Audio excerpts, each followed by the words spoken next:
வணக்கம். இந்த ஊரில் சொல்லுவாங்க, வாய் மட்டும் இல்லைன்னா நாய் தூக்கிட்டு போயிடும் அப்படின்னு வழக்கமாக சொல்லுவாங்க. நான் இந்த வாய் நாயை பற்றி பேசலை. இந்த சீரியலில் வந்துக்கிட்டு இந்த கதைக்கு இந்த வசனம் எழுதுகிற மனுஷன் மட்டும் இல்லைன்னு வச்சுங்களேன், இதை தூக்கி குப்பையில் போட்டுடலாம் அப்படிங்கிற மாதிரி தான். இல்லாஜிக்கலாக நடக்கிற சம்பவத்தை கூட லாஜிக்கலாக பேசி வசனத்தை பேசி அவங்களுக்கு ஒரு வாயில் 4 வார்த்தையை கொடுத்து பேச வச்சுறதுனால சம்டைம்ஸ் சரியாக தான் போயிட்டு இருக்குதோ அப்படின்னு நம்மளே யோசிக்கிற அளவாக இருக்குது. அதனால் நிறையா பே பண்ணால் வெறும் தான் பே பண்ணுறது, கதைக்கெல்லாம் ஒன்றும் பே பண்ணக்கூடாதுன்னு நினைக்கிறேன் நான். இந்த அம்மா வந்துட்டு உட்காந்துருக்குது இந்த சொர்ணாக்கா, நம்ம பேர்னா சாரதா, சோகமாக இருந்துருக்குது. பாட்டியும் கங்காவும் சொன்னாங்க, வர கோவிச்சுக்காதே அப்படின்னு சொல்கிறாங்க. எனக்கு கோயிலில் பார்த்ததை சொல்லிட்டாங்கன்னு நினைக்கிறேன். அதுக்கு உடனே இந்த அம்மா வந்துட்டு அவள் போகிறதுனா போக வேண்டியதானே, அவளை போக வேணா நான் சொன்னேன். நான் ஏன் நம்மகிட்ட ஒன்று பேசுகிறா அங்கே ஒன்று பண்ணுறா அப்படிங்கிறதுல நீ கோயிலை பேசுனதான் எனக்கு ஆத்திரமாக இருக்குது அப்படின்னு சொல்கிறது தெரியுது. ஒரு அம்மாவாக ஒரு வாழ்க்கையை யோசிச்சு பார்த்தோம்னாக்கும் எப்படியாவது வாழ்க்கையை பண்ணி கொடுத்துட மாட்டோமா அப்படின்னு நினைக்கிறது தான் பெரிய விஷயம். காவேரி வாழ்க்கையை பற்றி இவ்வளவு கவலைப்பட்டு அவமானம் பற்றி யோசிக்கிறவங்க அப்படிங்கிறதெல்லாம் வந்துக்கிட்டு சரி. அந்த அந்த ஒரு பக்கி ஒன்று இருக்குது யமுனான்னு, அது வாழ்க்கையை பற்றி ஏன் கவலைப்படல? இதெல்லாம் 3 தடவை டிவோர்ஸ் பண்ணியிருக்கணுமே ஏற்கனவே. அந்த அம்மா நடத்துனது என்ன, உன்னையை நடத்துனது என்ன, இன்றைக்கு வரைக்கும் நடத்திட்டு இருக்குது என்ன, நிவின் அதை பண்ணி என்ன நடத்திட்டுருக்கான்னு உங்களுக்கு தெரியும்.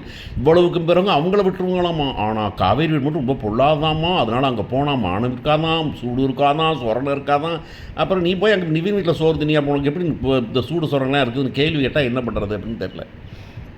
ஒரு கண்ணில் விளக்கெண்ணெய், இன்னொரு கண்ணில் வெண்ணெய்ன்னு சொல்லுவாங்கல்ல, அந்த மாதிரி தான். இதுக்கு தெரியாததில்ல செலக்டிவ் அம்னீஷியா போல இருக்குது இவங்களுக்கு அப்படின்னு சொல்லிட்டு இதையும் சமாளித்து வசனம் எழுதணும் அப்படிங்கிறதான் ரொம்ப கொடுமையான. காவேரி வரான், காவேரி வந்தோன்னு வந்துட்டு காவேரி அவர் பேசின பேச்சுக்கு அப்படியே அடிபட்டு மயக்கம் போட்டு கீழே விழுந்திருக்கணும். இல்லைன்னா வந்தோன்னே ஒரு மூஞ்சி நம்ம நேராக போயிருக்கணும். ஆனால் அம்மா பார்த்துட்டு என்னம்மா சோகமாக இருக்க அப்படின்னு, அந்த கோயிலில் நடந்தது இனிமேல் சம்மந்தம் இல்லைன்னு, அந்த சீன் வேறு இந்த சீன் வேறு, அது வேற வாய் இது நார வாய் அப்படின்ன மாதிரி கொஞ்சம் கூட அதனுடைய இஃபெக்ட் இருக்காதுன்னா என்ன மனுஷி இது அப்படின்னா, அப்படி பார்க்க போனால் இது மனுஷியே இல்லைன்னு அர்த்தம். அப்படி நிஜமாகவே விஜய் பேசுனதை மறந்துட்டு அம்மா என்னம்மா சோகமாக இருக்கிறே அப்படின்னு பேசினா பெரிய கொடுமை தான்.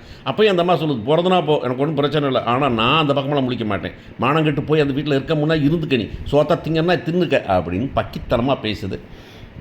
அங்கே விஜய் போகிறாரு. விஜய் போனால் விஜய் அந்த அம்மா அவர் வந்துட்டு நான் வெளியூர் கிளம்புறேன் அப்படிங்கிறாரு. பாட்டி வந்து ஏன்டா நீ வெளியூர் போகணும், எல்லாம் காவேரியில் தானே அப்படின்னு சொல்கிறாங்க. இல்லை பாட்டி நான் போயிட்டு இருந்தேன், உனக்கு பிஸ்னஸ் ஒன்று இருக்குது. அவங்க பேசுகிறது நியாயமான விஷயம், பிஸ்னஸ் ஒன்று இருக்குது, குடும்பம் இருக்குது, நாங்கள் இருக்கேன், எங்கெல்லாம் விட்டு எங்கடா போகிறேன் நீ அப்படின்னு அவங்க கேட்குறாங்க. அவர் இல்லை நான் போயிட்டு வந்து நான் ரிலாக்ஸ்டாக இருக்கிறேன், கொடைக்கானல் சண்டை போட போறியா நீ அவளுக்காக, அவளே வேணாங்கிற, அவள்கிட்ட சண்டை போகிறேன், இல்லை அங்கேயெல்லாம் போகலை நான் போயிட்டு வரேன் அப்படின்னு சொல்லி கிளம்பிடுறாரு. அதுக்கப்புறமா பார்த்தீங்கன்னாக்கா திடீர்னு வக்கீல் வராரு. வக்கீலை கூப்பிட்டு வந்து நம்ம இந்த அம்மா இன்னொரு சொர்ணாக்கா நம்பர் 3 அப்படின்றவங்கள இவங்க வந்துட்டு சித்தி நல்லவங்களெல்லாம் ஒடிச்சு தூக்கி குப்பையில் போட்டு மிதின்னு மிதிங்கடா அப்படிங்கிற மாதிரி தான் அவங்க கதையெல்லாம் இருக்கும். வராங்க வந்துட்டு டிவோர்ஸ் பேப்பருக்கு வந்திருக்கிறாரு. பாட்டின்னு பேசுகிறாங்க. என்ன அப்படின்னு கேட்குறாரு. தாத்தா இப்படி டிவோர்ஸ் பண்ணுறதுக்காக கூப்பிட்டு வந்தோம், டிவோர்ஸ் வாங்க போகிற முடியும். ஏமா தானே தெரிஞ்சா விஜய் என்ன தெரிஞ்சான், இவ்வளோ நேரம் நீங்கள் சொன்னது நான் கேட்டோம்ல, இப்போ நாங்கள் சொன்னது நீங்கள் கம்முன்னு மூடிட்டு முடிஞ்சாச்சிங்களை ஒதுங்கிடுங்க நீங்கள் அப்படிங்கிறாங்க. இந்த அம்மா சொல்லுது நான் தான் கூட்ட வர சொன்னேன், நான் தான் அந்த ஐடியா கொடுத்தேன்னு சித்தி சொல்கிறாங்க. சித்தி வாழ்க்கை பக்கித்தனமாக இருக்குது, அதோட மகனோட வாழ்க்கை அதை விட பக்கித்தனமாக இருக்குது. அதெல்லாம் விட்டுட்டு விஜய் டிவோர்ஸ் பண்ணுறாங்களாம். என்னங்கப்பா. தாத்தா சொல்கிறாரு மகான் இது வந்து சிறகடிக்கு ஆசையில் அண்ணாமலை மாதிரி என்னமோ செஞ்சு தொலைங்க அப்படின்னு போயிட்டார். ஐயோ சாமிகளா அப்படின்னு போயிட்டார். இவங்க வராங்க, இங்கே வந்து பார்த்தாக்கு எல்லாம் சோகமாக உட்காந்துருக்காங்க. அப்போ வராங்க பாட்டியும் சித்தி வராங்க. வந்து காவேரி இருக்காளா அப்படின்னா, வாங்க உட்காருங்க, ஒன்றும் உட்கார வரல அப்படின்னா. பாட்டி வந்துட்டு பாட்டி உட்காருங்க பாட்டி அப்படின்னு. இல்லை சொல்ல டிவோர்ஸ் பத்திரம் எதுக்கு வந்திருக்கீங்க, தான் டிவோர்ஸ் பத்திரத்தில் கையெழுத்து போட்டு கொடுது அப்படின்னு சொல்கிறாங்க.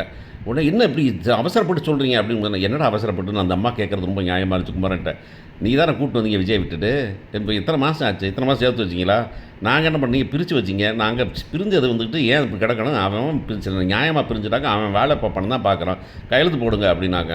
இது வரைக்கும் பொண்ணு நம்ம சாரதாக்கா இருக்காங்களே, அவங்க வந்துக்கிட்டு அப்படின்னு சாக்காரம். என்னம்மா அப்போ தான் சொன்னேன் நீ அங்கே போய் இருக்க முடியாது, மரியாதை இருக்க முடியாது அப்படின்னு தான் சொல்லிட்டு தெரியும். இப்போ டிவோர்ஸ்னா நான் டிவோர்ஸும் பண்ண மாட்டேன், உன்னை அந்த ஒரு சில டிவோர்ஸ் நடக்கும், நிம்மதியாக வாழ விட மாட்டேன் அப்படிங்கிற மாதிரி தான் சாரதாவோட பொழப்பேன்.